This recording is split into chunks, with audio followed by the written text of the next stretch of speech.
யாராவது சப்ஸ்டன்சஸ் எடுக்கிறாங்க அப்படிங்கிற ஒரு பேஷண்ட் நீங்க பார்க்குறீங்கன்னா நீங்க இந்த 6 கிரைட்டீரியாவை வச்சு first you have to assess.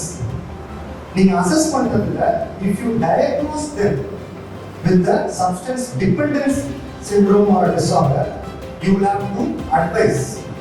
சரிங்களா? Then you will have to arrange appropriate treatment for them.